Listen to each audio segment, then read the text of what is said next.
dad left me out of his will but forgot who owned. The lawyer's office, sometimes the most devastating betrayals come wrapped in the language of love, signed with familiar handwriting and delivered by the very people who we're supposed to protect you forever. Hit like and subscribe if you've ever been underestimated by your own family, if you've ever discovered that blood doesn't always mean loyalty, and if you've ever had to learn that sometimes the most powerful revenge is simply becoming. Everything they said you'd never be my name is Natalia Chen-Morrison. I am 32 years old, and I live in the heart of downtown Seattle, in a converted loft that overlooks Elliott Bay. Most mornings, I wake to the sound of fairy horns and seagulls, but on the morning that changed everything, I woke to the sound of my phone buzzing with a text message that would unravel my entire understanding of family, loyalty, and the price of being overlooked. The text was from my stepbrother Marcus. Gad's lawyer wants to meet with family tomorrow at 2 p.m. Something about the will. I stared at the screen for a long moment, my coffee growing cold in my hands. My father had been dead for 3 weeks, and this was the first I'd heard about any formal reading of his will.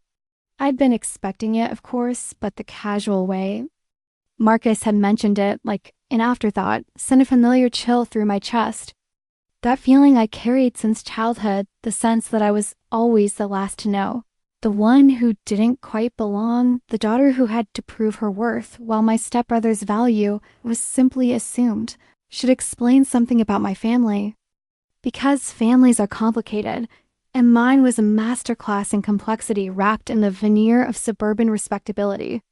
My father, David Morrison, married my mother when I was 8 years old.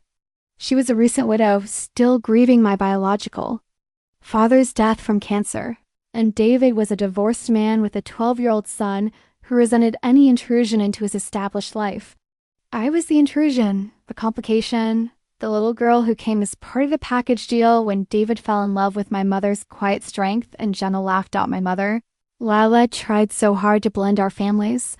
She baked cookies for Marcus's school events, helped him with homework, attended every one of his baseball games, even when David was too busy with work. She never asked for the same enthusiasm in return when it came to my activities.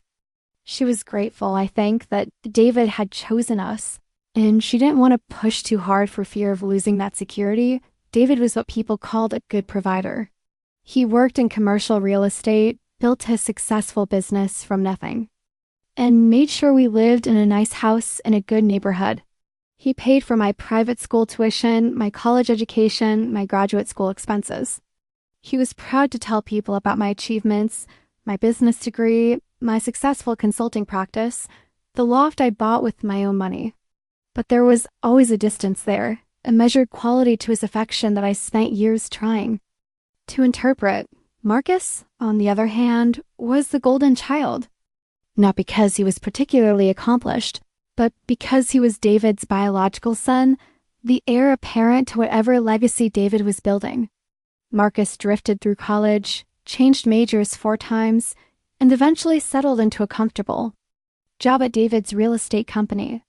He was charming in that effortless way that some people are, quick with a joke and skilled at making everyone feel like they were in on something special.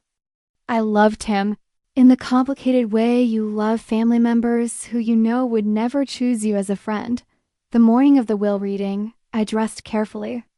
I chose a navy blazer, a matching skirt, conservative but well-tailored, the kind of outfit that said I was serious and successful without being showy. I wanted to look like someone who deserved to be taken seriously, someone who belonged in whatever room I was entering. It's funny how we armor ourselves with clothing when we sense a battle coming. The lawyer's office was in Bellevue, in one of those gleaming towers that house the kind of law firms that cater to wealthy clients. Hoffman, Keller, and Associates occupied the entire 15th floor, and the receptionist led me to a conference room with floor-to-ceiling windows that looked out over Lake Washington. Marcus was already there, along with his wife Jennifer and David's younger brother, Uncle Thomas, who'd driven up from Portland for the occasion. "Natalia," Marcus said, standing to give me a brief hug. "How are you holding up?" I could see the calculation in his eyes as he asked the question. He was wondering what I knew, what I expected, whether I'd be a problem.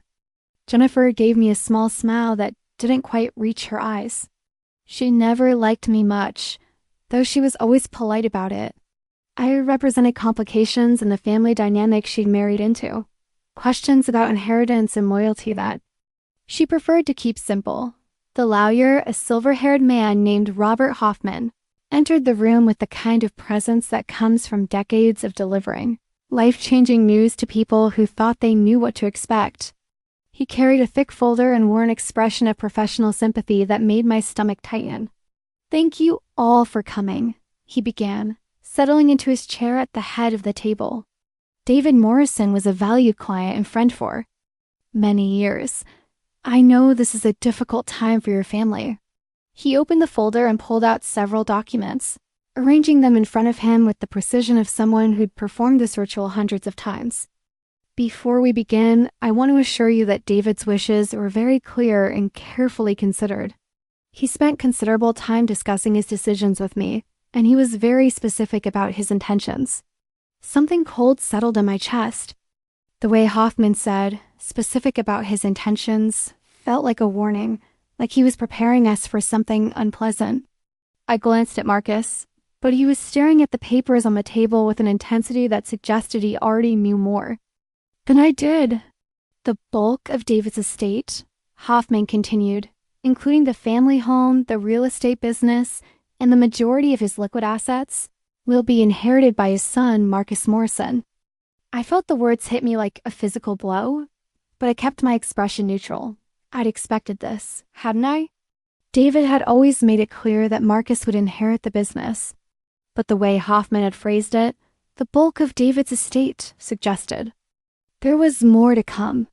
To his brother, Thomas Morrison, David leaves his vintage car collection and a sum of $50,000.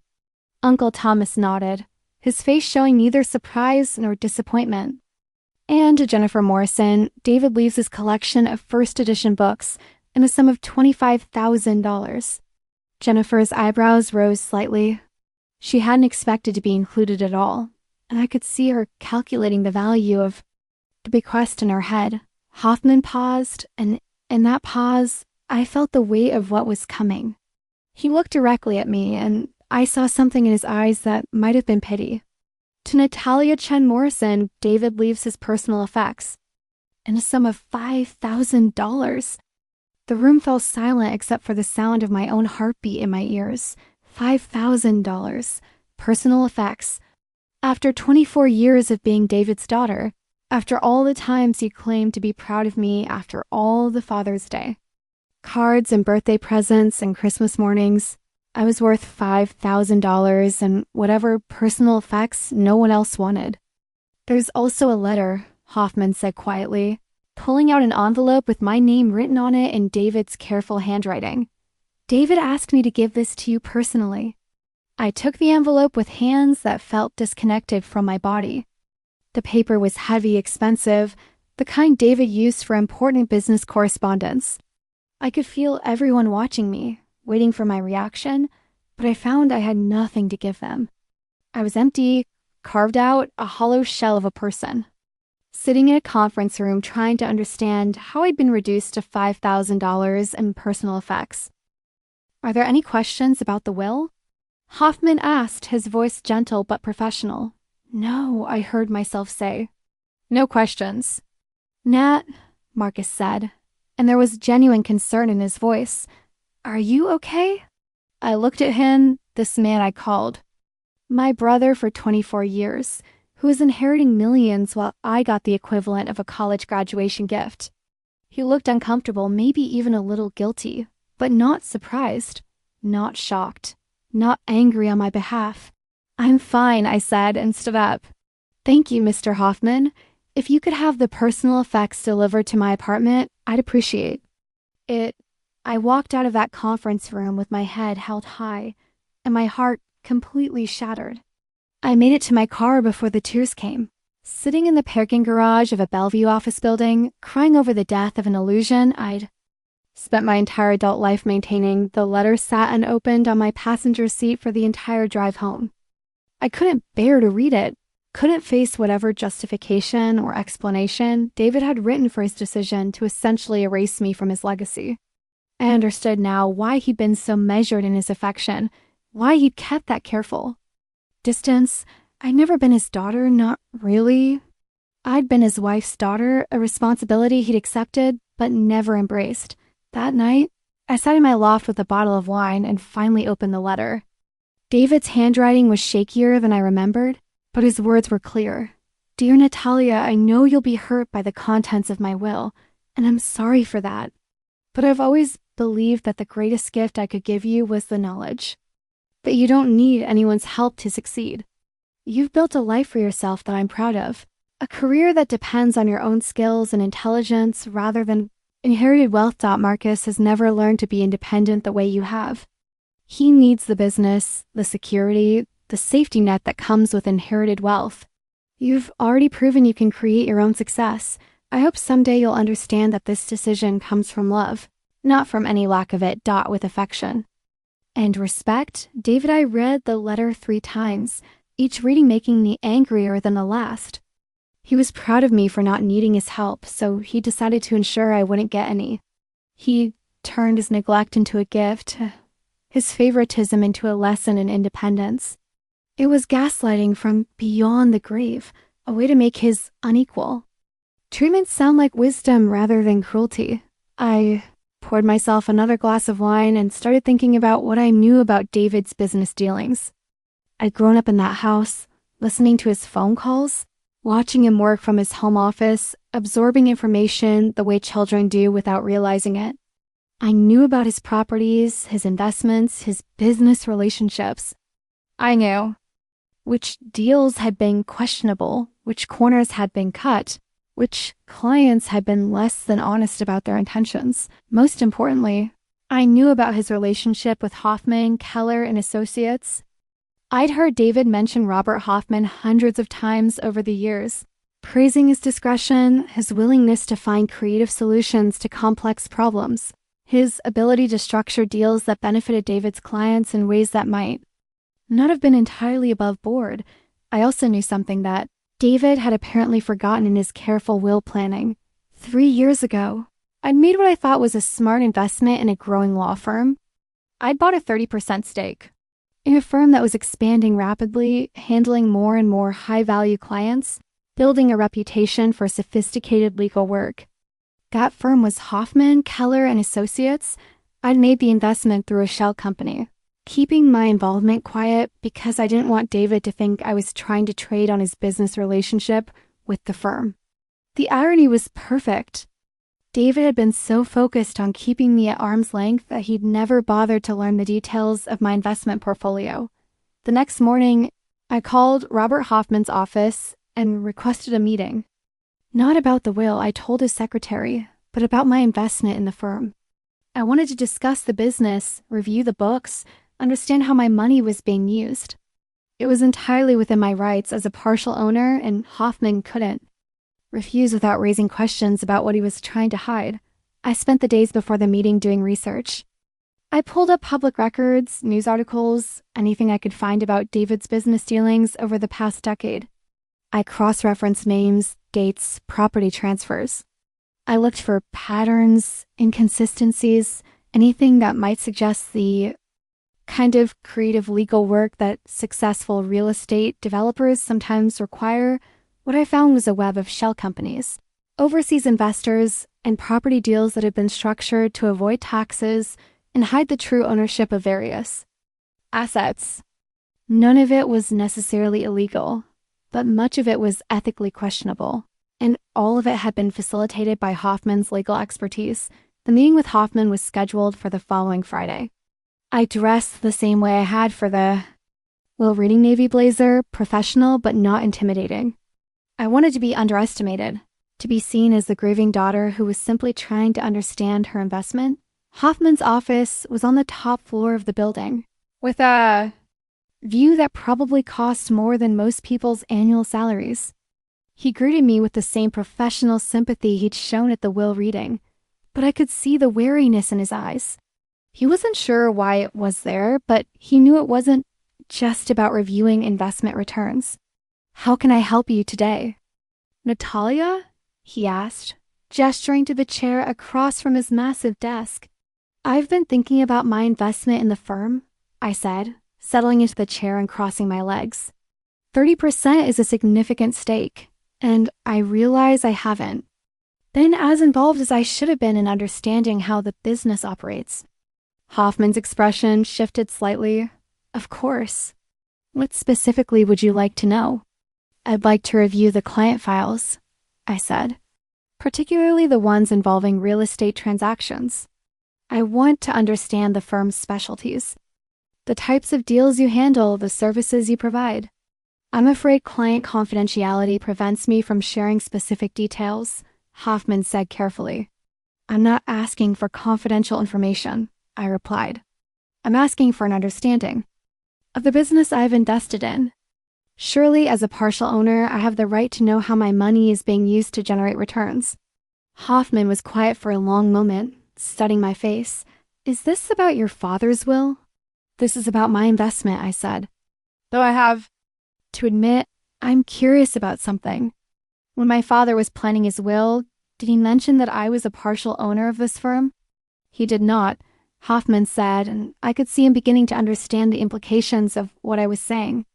That's interesting, I said, because it means he was paying legal fees to a firm that was partially owned by the daughter he was choosing to exclude from his will. I wonder if that would have changed his decision about which lawyer to use. Hoffman leaned back in his chair. What do you want, Natalia? I want to understand my investment, I said.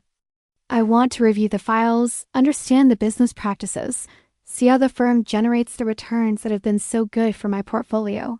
And if I refuse, then I'll have to wonder what you're hiding, I said. And as a partial owner of the firm, I'll have to consider whether I need to bring in outside auditors to review the books and ensure that my investment is being handled properly. It was a threat politely delivered but unmistakable.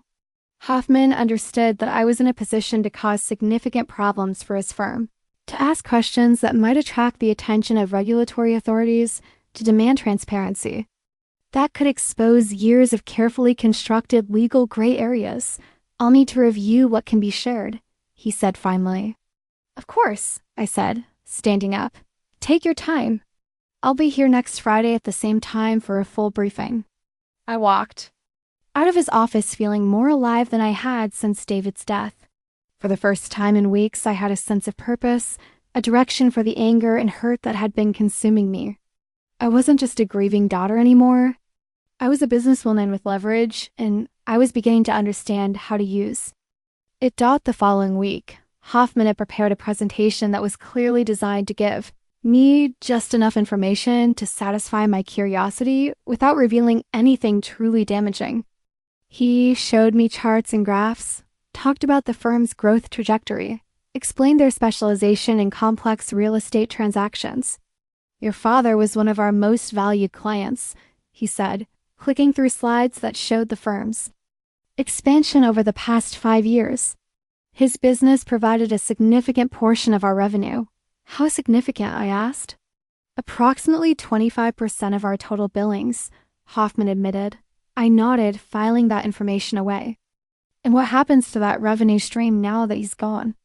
We're hoping to continue working with Marcus, Hoffman said. That's interesting, I said, because I've been looking at the types of deals my father was involved in, and I'm not sure Marcus has the same appetite for complexity. Hoffman was quiet, waiting for me to continue. My father was very creative in his business dealings, I said. He understood how to structure transactions in ways that minimized tax exposure, maximized returns, and kept his true asset portfolio somewhat opaque. Marcus is more traditional in his approach. What are you suggesting? I'm suggesting that this firm is about to lose a significant portion of its revenue, I said. And as a partial owner, I'm concerned about the impact on my investment returns. Hoffman stared at me for a long moment. You're not just here about your investment, are you? No, I said. I'm not. What do you want? I leaned forward in my chair. I want to understand why my father chose to exclude me from his will. I want to know what conversations you had with him about his decision. I want to know whether you advised him that disinheriting me might create complications for his business relationships. Client confidentiality doesn't apply when the client is dead and the information could affect the business interests of the law firm's owners. I interrupted. I've done my research, Mr. Hoffman. I know what kinds of deals you've been facilitating. I know about the shell companies, the offshore accounts, the creative interpretations of tax law. I know that my father's business was built on a foundation of legal strategies that exist in a very gray area. Hoffman's face had gone pale. Are you threatening me? I'm informing you, I said. I'm letting you know that the daughter you helped disinherit has more leverage than you realized. I'm explaining that your firm's future might depend on how cooperative you're willing to be. What do you want? He asked again, but his voice had lost its professional confidence. I want the truth, I said. I want to know why my father really excluded me from his will. I want to know what you advised him, what concerns you raised, what alternatives you suggested. I want to understand whether this was really about his belief in my independence, or whether there were other factors involved. Hoffman was quiet. For a long time, staring out the window at the view that was probably about to become much more expensive to maintain. Finally, he spoke. Your father was concerned about potential legal complications, he said. He was worried that including you in his will might expose his business dealings to scrutiny. What kind of scrutiny? You work in consulting, Hoffman said. You have relationships with regulatory agencies, government clients, people who might ask questions about how you acquired significant inherited wealth. The pieces began to fall into place. David hadn't excluded me from his will because he thought I was independent. He'd excluded me because he was afraid I might ask questions about the source of the money he was leaving behind. He was worried I'd expose his business practices, I said. He was worried about drawing attention to them, Hoffman corrected. Your career, your professional relationships, your reputation for integrity, he saw them as potential risks to the family's financial security. I felt a cold fury building in my chest. David had stolen my inheritance, not because he loved me too much to give me money, but because he was afraid I was too honest to keep his secrets. What else? I asked. He was concerned about your relationship with your biological father's family, Hoffman said. He knew you stayed in touch with them, knew you'd inherited some property from your father's estate. He was worried about potential conflicts of interest. You mean he was worried I might have divided loyalties? He was worried about the complexity of your family situation, Hoffman said carefully, but I understood what he really meant. David had never seen me as his real daughter. I was his wife's daughter, the child who came with obligations, but no real claim to family loyalty. He'd been afraid that if he gave me a significant inheritance, I might use it in ways that didn't serve his interests or protect his legacy. So you advised him to exclude me, I said.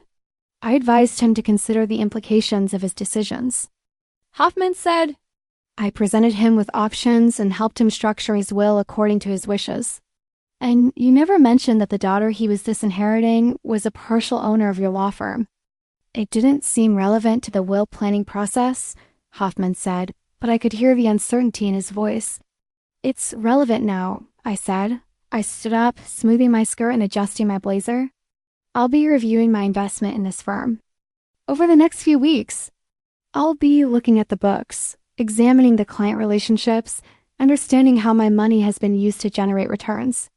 I'll be asking a lot of questions about business practices and ethical standards.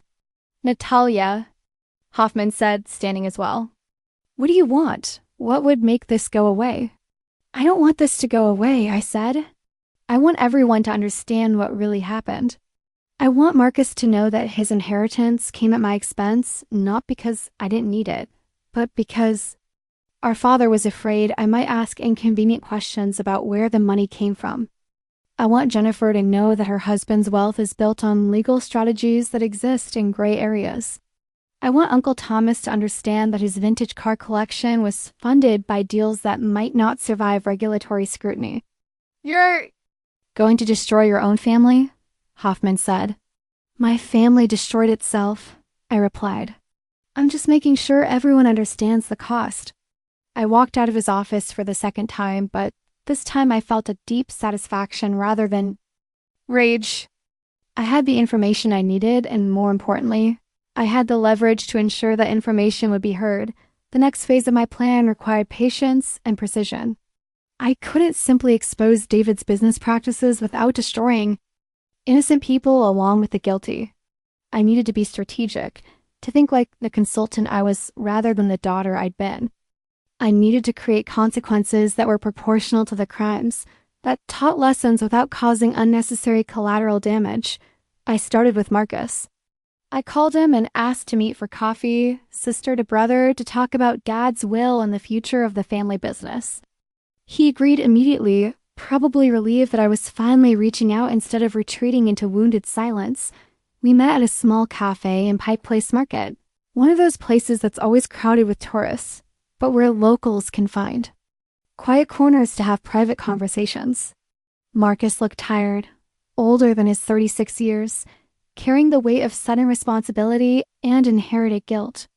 I'm sorry, he said before I could even sit down. I'm sorry about the will. I had no idea Dad was planning to exclude you like that. Didn't you? I asked, settling into the chair across from him. No, he said, but I could see the doubt in his eyes. I mean, I knew he was leaving the business to me, but I thought you'd get something significant.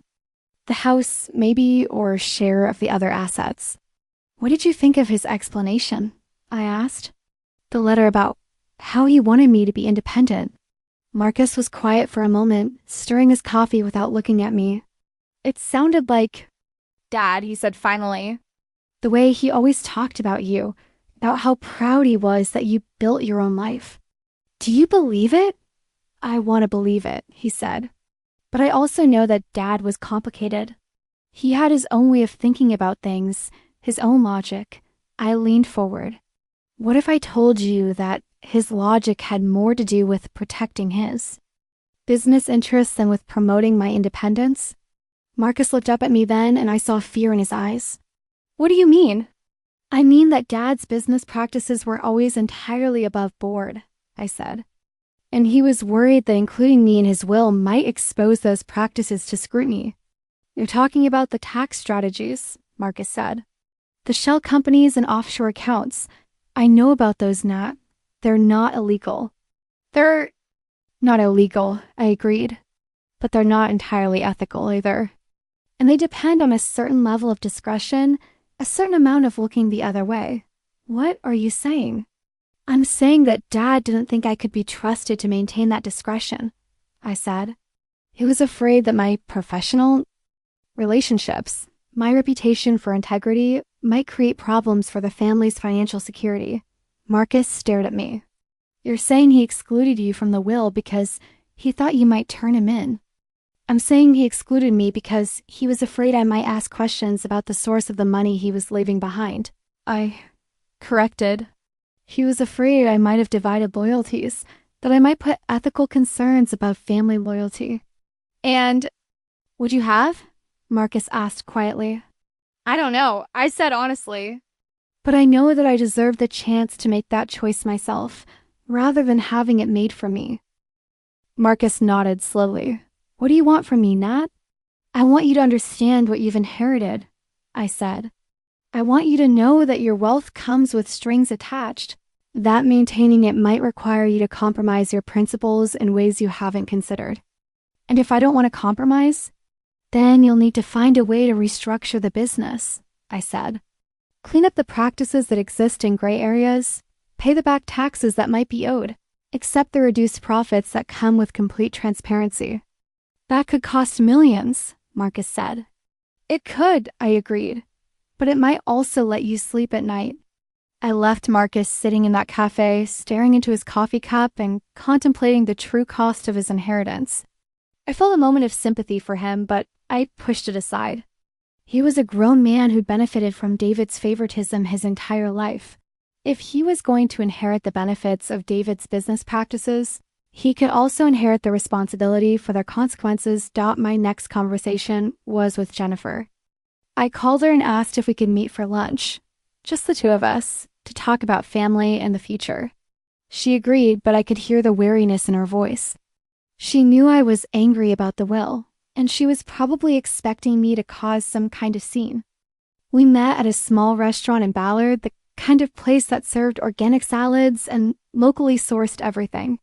Jennifer looked perfectly put together, as always, but I could see the tension in her shoulders, the way she kept checking her phone as if expecting bad news. "How are you doing?" she asked as we settled into our seats. "I know this has been a difficult time. I'm fine," I said. "Better than fine, actually. I've been learning a lot about family dynamics, about loyalty and betrayal, about the difference between what people say and what they actually do." Jennifer's smile faltered slightly. "I'm not sure I follow." "I've been thinking about your inheritance," I said. $25,000 and a collection of first edition books. That was generous of David, considering you weren't blood family. "David was always kind to me," Jennifer said carefully. "He was," I agreed, "but I'm curious about something. Did you know that your husband's inheritance comes with certain obligations? Certain expectations about discretion and family loyalty?" "I'm not sure what you mean." "I mean that David's business practices weren't always entirely above board," I said. "And maintaining the wealth that Marcus inherited might require looking the other way when it comes to certain ethical questions." Jennifer's face went pale. "Are you saying Marcus is involved in something illegal?" "I'm saying that Marcus has inherited a business built on legal strategies that exist in gray areas," I said, "and that maintaining that business might require him to continue those strategies." "What kind of strategies?" I leaned forward. "The kind that make money disappear from tax rolls, that hide asset ownership, that allow wealthy clients to avoid paying their fair share. The kind that require a certain amount of willful blindness from everyone involved." Jennifer was quiet for a long moment. "What do you want from me?" "I want you to understand what your husband has inherited," I said. "I want you to know that the comfortable life you're planning to live might be built on a foundation that could crumble if anyone starts asking the wrong questions." "Are you threatening us?" "I'm informing you," I said. "I'm letting you know that the daughter who is excluded from the will has more information than you might expect. I'm explaining that your family's future might depend on how you choose to handle that information." I left Jennifer sitting in that restaurant, probably calculating the cost of her husband's inheritance and wondering whether their comfortable future was worth the potential risks. I felt less sympathy for her than I had for Marcus. She'd married into this family, chosen to benefit from its wealth without asking too many questions about its source. The final conversation was the hardest one. I called Uncle Thomas and asked if he could drive up from Portland for the weekend. I told him I wanted to talk about Dad, about family memories, about the future. He agreed immediately, probably sensing that I was struggling with David's death and the disappointment of the will. Thomas was David's younger brother, a retired teacher who'd spent his life working with teenagers and believing in the power of education to change lives. He was honest in a way that David had never been, straightforward and genuine, someone who'd always treated me like a real niece rather than a stepchild. Of everyone in the family, he was the one I was most reluctant to hurt. We met at my apartment, and I cooked dinner for us, something I'd done many times over the years when he came to visit. He brought wine and stories about his latest volunteer work with literacy programs, and for a while it felt like old times, like the family dinners we'd shared when I was younger and still believed in the possibility of belonging. "I've been thinking about David's will," I said as we sat on my couch after dinner, looking out at the lights of Elliott Bay. "I figured you might be," Thomas said quietly. "It must have been a shock." "It was," I agreed, "but not for the reasons you might think." Thomas waited for me to continue. "I've been learning some things about David's business practices," I said. "Some things that make me understand his will in a different light." "What kind of things?" I told him about the shell companies, the offshore accounts, the creative tax strategies. I explained about David's fear that including me in his will might expose his business practices to scrutiny. I shared what I'd learned about his concerns regarding my professional relationships, and potential divided loyalties. Thomas listened, without interrupting, his face growing more troubled with each detail. When I finished, he was quiet for a long time. I suspected, he said finally. Not the details, but I suspected that David's success came at a cost. He was always too eager to explain how legitimate everything was, too defensive about his methods. What are you going to do with the information? I asked. What do you mean? I mean that you inherited $50,000 and a vintage car collection from a man whose wealth was built on practices that might not survive regulatory scrutiny.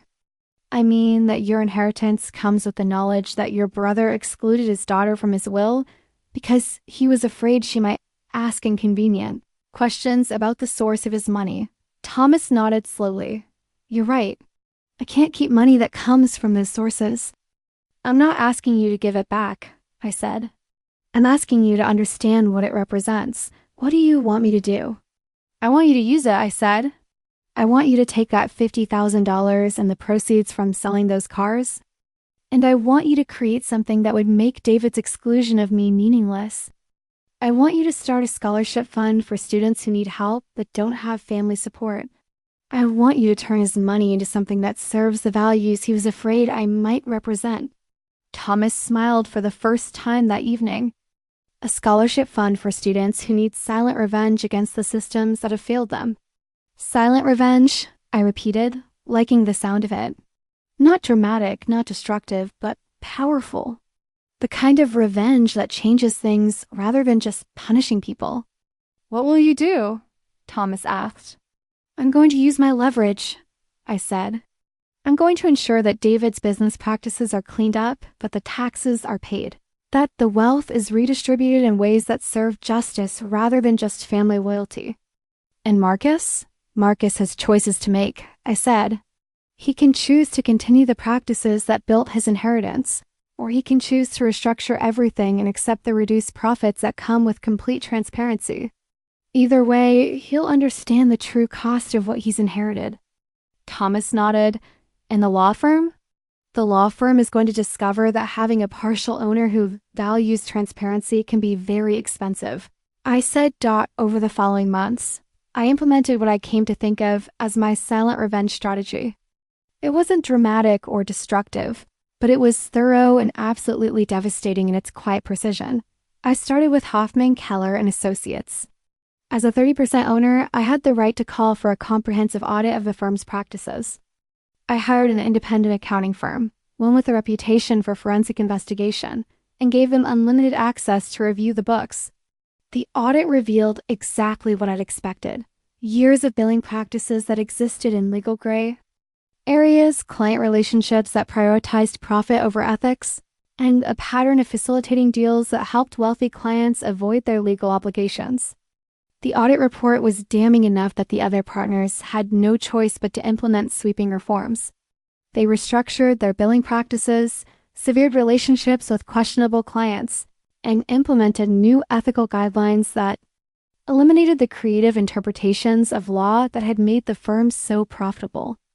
The changes cost them nearly 40% of their revenue in the first year. Robert Hoffman retired 6 months after the audit was completed. He sold his stake in the firm to me at a price that reflected its diminished value, and I became the majority owner of a law practice that now specialized in transparent, ethical, legal services rather than creative financial engineering. The irony was perfect. The firm that had helped disinherit me was now under my control, serving the values that David had feared I might represent. Marcus struggled with his choices for almost a year. I watched from a distance as he tried to maintain his father's business practices while dealing with the guilt of knowing where his wealth had come from.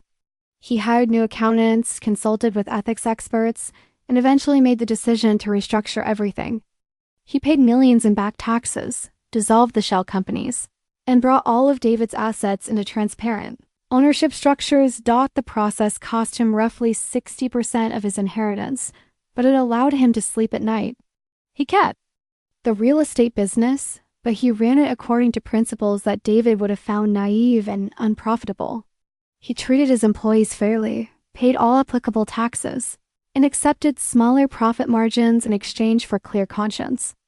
He became the kind of businessman David had never been: honest, straightforward, and genuinely successful rather than just wealthy. Jennifer initially resented the financial cost of Marcus's ethical transformation, but she eventually came to understand that their marriage was stronger when it was built on a foundation of integrity rather than inherited wealth. They sold the large house David had left them and bought something smaller but truly theirs. They started a family, and Jennifer found that raising children was easier when she didn't have to worry about what questions they might ask about the source of their comfort. Uncle Thomas created the Silent Revenge Scholarship, fund exactly as I'd suggested. He used his inheritance to establish an endowment that provided college funding for students who'd been overlooked, underestimated, or excluded by their families. The scholarships went to young people who had to prove their worth rather than inherit it, who understood the value of education because they'd had to fight for access to it. The fund grew every year, supported by donations from people who understood what it meant to be dismissed by the people who should have supported. Then, as for me, I discovered that revenge, when executed properly, wasn't about punishment at all. It was about justice, about creating consequences that taught lessons rather than just inflicting pain. I transformed my father's betrayal into a force for positive change, turning his fear of my integrity into a tool for promoting the values. He tried to suppress my consulting business grew as well. As I developed a reputation for helping organizations identify and address ethical problems before they became legal disasters. I specialized in family businesses, helping them navigate the complex dynamics between personal relationships and professional obligations. I understood, perhaps better than most, how money could corrupt family bonds and how transparency could heal them. The personal effects David had left me turned out to be more valuable than anyone had expected. Hidden among his papers were family photographs, letters from my biological father to my mother, and documents related to property my father had left me that I'd never known existed. David had kept these things from me for years, perhaps as insurance against future problems, perhaps simply because he'd never seen them as truly mine. Among the papers was a letter my biological father had written to me before his death, a letter David had intercepted and never delivered. In it, my father had expressed his hopes for my future, his confidence in my strength and integrity, and his belief that I would always choose to do what was right rather than what was easy. He'd known he was dying, and he'd wanted me to understand that his love for me was unconditional, that my worth was inherent rather than earned. Reading that letter, I understood that I'd spent 24 years trying to earn David's love when I'd already possessed something far more valuable: my biological father's unconditional acceptance and belief in my character. David's rejection hadn't diminished me. It had simply revealed his limitations, his inability to love someone whose integrity threatened his compromises. The most satisfying moment came almost 2 years after David's death, when Marcus called and me to say that the business was finally operating at full transparency and profitability. He'd found ways to be successful without compromising his principles, and he wanted to share the achievement with his sister who'd forced him to examine the true cost of their father's legacy. "I want to split the inheritance," he said during our phone call, "not equally, but fairly. You deserve more than Dad left you, and now that I understand why he made his decision, I want to correct it. I don't want your money, Marcus," I told him. "I want your respect, your acknowledgement that what happened was wrong, and your commitment to doing better." "You have all of that," he said. "But I also want to make sure you know that your family, real family, not just the daughter who came with the package deal." That conversation meant more to me than any inheritance could have. It represented the transformation of our relationship, from one based on inherited obligation to one based on chosen commitment. Marcus had become the brother I'd always wanted him to be, not because David had forced him to accept me, but because he'd chosen to value our relationship for its own sake. 3 years after David's death, I married a man I met through my work, restructuring family businesses. He was a former prosecutor who'd left criminal law to help corporations navigate ethical challenges. someone who understood the importance of integrity without being self-righteous about it. Our wedding was small, attended by the family I'd chosen rather than the one I'd inherited, Marcus and Jennifer, Uncle Thomas, close friends who'd supported me through the difficult process of transforming betrayal into justice. David would have hated the wedding. It was too honest, too authentic, too focused on values rather than appearances. But my biological father would have loved it, would have been proud to see me surrounded by people who valued me for who I was rather than what I could provide them.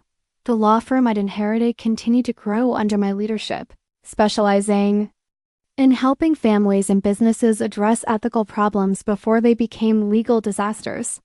We developed a reputation for finding solutions that served justice rather than just profit, for helping people navigate the complex territory between legal and ethical, between technically permissible and genuinely right. One of our most successful programs was a pro bono practice that helped disinherited children understand their legal options and emotional resources. We provided legal advice, counseling referrals, and practical support for people who'd been excluded from family wealth because of prejudice, favoritism, or fear. The program grew out of my own experience, but it served hundreds of people who'd faced similar betrayals and needed help transforming their pain into positive action. I kept David's letter, not because I believed his explanation, but because it reminded me of the cost of choosing compromise over integrity. He'd been afraid that my honesty might expose his secrets, and he'd been right. But what he hadn't understood was that exposure wasn't the same as destruction, that truth could heal even when it was painful, that transparency could strengthen relationships rather than just threatening them. The most unexpected outcome of my silent revenge strategy was the relationship it created between me and David's memory. I'd started the process angry and hurt, focused on punishing him for his betrayal. But as I worked to transform his legacy, I began to understand him better. He'd been a frightened man, someone who'd built his life on compromises and lived in constant fear of exposure. His rejection of me hadn't been about my inadequacy. It had been about his own insecurity, his recognition that I represented the kind of person he'd never been brave enough to become. That understanding didn't excuse his choices, but it allowed me to forgive them. Forgiveness, I discovered, wasn't about absolving someone of responsibility for their actions. It was about refusing to let their failures define your future, about choosing to build something better rather than just tearing down what they created. 5 years after David's death, I stood in the conference room of what had once been Hoffman, Keller and Associates, now renamed Morrison Ethics and Law, looking out at the same view of Lake Washington that had witnessed my exclusion from David's will. The room was filled with law students, young people who'd received silent revenge, scholarships, and wanted to understand how legal practice could serve justice rather than just profit. I was teaching them about the intersection of law and ethics, about the importance of transparency in family business, about the cost of choosing technical legality over genuine integrity. They were eager, idealistic, committed to using their legal education to make the world more just rather than just, more profitable. The most powerful revenge, I told them, isn't about punishment. It's about transformation. It's about taking the energy that comes from betrayal and using it to create something better than what was destroyed. It's about proving that the people who underestimated you were wrong, not because you're perfect, but because you're committed to growth, to justice, to becoming the person they were afraid you might be. One of the students raised her hand. But what if the betrayal was so deep that transformation feels impossible? What if the hurt is too great to channel into something positive? I thought about David's letter, about the years I'd spent trying to earn love that was never going to be unconditional, about the moment I'd realized that his rejection said more about his limitations than mine. Then you start small, I said. You find one person who was hurt the same way you were, and you help them. You take one unfair situation and make it slightly more just. You refuse to let the person who betrayed you determine how you treat other people. You become the person you needed when you were at your lowest point. And that's revenge? Another student asked. That's silent revenge, I said. It's quiet, it's strategic, and it transforms everything it touches. It doesn't just punish the people who wronged you. It creates a world where fewer people will be wronged in the future. After the class ended, I walked out to the parking garage where I'd once sat crying over my father's betrayal. The space looked different now, brighter. Somehow filled with the cars of people who came to work every day trying to make the legal system more just. I transformed my pain into purpose, my exclusion into inclusion for others, my inheritance into a legacy that served values rather than just wealth. As I drove home through the Seattle traffic, I thought about the letter I never written to David, the response to his explanation that I carried in my heart for 5 years. If I could speak to him now, I would tell him that he'd been right about one thing. I didn't need his money to succeed. But he'd been wrong about everything else. I didn't need his approval to have value, his inclusion to belong, his recognition to matter. I would tell him that his fear of my integrity had been justified, but not for the reasons he'd imagined. My honesty hadn't destroyed his legacy. It had transformed it into something worthy of respect. His wealth hadn't been diminished by transparency. It had been redirected toward purposes that served justice rather than just family comfort. Most importantly, I would tell him that his betrayal had taught me the most valuable lesson of my life, that the people who exclude us from their definition of family often do us the greatest favor possible. They force us to create our own families, choose our own values, build our own legacies. They teach us that belonging isn't inherited. It's earned through commitment to principles larger than self-interest. My phone rang as I pulled into my driveway. It was Marcus, calling to tell me that Jennifer was pregnant with their second child, that they wanted to name the baby after our biological father if it was a boy, that they wanted me to be the godmother regardless of gender. We want our children to understand that family isn't just about blood, he said. We want them to know that the most important relationships are the ones we choose to honor, not the ones we inherit. I sat in my car for a moment after ending the call, looking at the house I'd bought with money I'd earned, surrounded by the life I'd built according to values I'd chosen. David had been afraid that my integrity might expose his secrets, and he'd been right. But what he'd never understood was that exposure could lead to healing, that truth could create stronger foundations than lies, that the daughter he'd excluded from his will had become the architect of his redemption. That night, I wrote the final entry in the journal I kept throughout my silent revenge campaign. Today, I realized that revenge, when executed with wisdom rather than anger, isn't about making people pay for their mistakes. It's about ensuring that their mistakes become lessons, that their failures become foundations for something better, that their betrayals become bridges to greater understanding. David excluded me from his will because he was afraid of what I might do with the knowledge of his compromises. He was right to be afraid, but wrong about the consequences. I used that knowledge not to destroy his legacy, but to transform it. I turned his wealth into scholarships for overlooked students, his business practices into examples of ethical excellence, his law firm into a force for justice. I took his fear of my integrity and made it into a tool for promoting the values he tried to suppress. I proved that the daughter he thought was too honest to trust was exactly the person his family needed to guide them toward redemption. This is what silent revenge looks like: not destruction, but transformation. Not punishment, but justice. Not the end of a story, but the beginning of a better one. I closed the journal and put it away, knowing that this chapter of my life was complete.